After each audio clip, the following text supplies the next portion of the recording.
அப்போஸ்தலனாய் பவுல் நமக்கு ஆலோசனையாக எபேசியர் 6ஆம் அதிகாரம் 12ஆம் வசனத்தில், ஏனெனில் மாம்சத்தோடும் இரத்தத்தோடும் அல்ல, துரைத்தனங்களோடும் அதிகாரங்களோடும் இப்பிரபஞ்சத்தின் அந்தகார லோகாதிபதிகளோடும் வான மண்டலங்களில் உள்ள பொல்லாத ஆவிகளின் சேனைகளோடும் நமக்கு போராட்டம் உண்டு என்று ஆலோசனையாக சொல்கிறார்.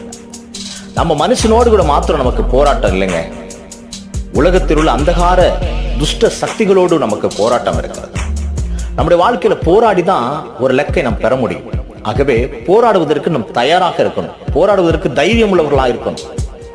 கப்பலை ஓட்டுகிற மாலுமிக்கு ஒரு நம்பிக்கை இருக்கு, எப்படி ஆகிலும் இந்த கப்பல் வெள்ளத்தினால் அடிக்கப்பட்டாலும் அலைகளினால மோதப்பட்டாலும் இந்த கப்பலை கரை கொண்டு போய் சேர்ப்பேன் என்கிற ஒரு நம்பிக்கை அந்த மாலுமிக்கு இருக்கிறது. அதுபோலதான் நம்முடைய வாழ்க்கையிலையும் ஒரு நம்பிக்கை இருக்கணும். எப்படியாகிலும் நான் கிறிஸ்துவுக்காய் ஓடி முடிப்பேன், இந்த போராட்டத்தை ஜெயிப்பேன் ஒரு நம்பிக்கை இருந்தா நாம் ஆசீர்வாதத்தை பெற்றுக்கொள்வோம். இந்த சேனலை சப்ஸ்கிரைப் பண்ணாதவங்க சப்ஸ்கிரைப் பண்ணுங்க, ஷேர் பண்ணுங்க. கர்த்தர் உங்களை ஆசீர்வதிப்பார்.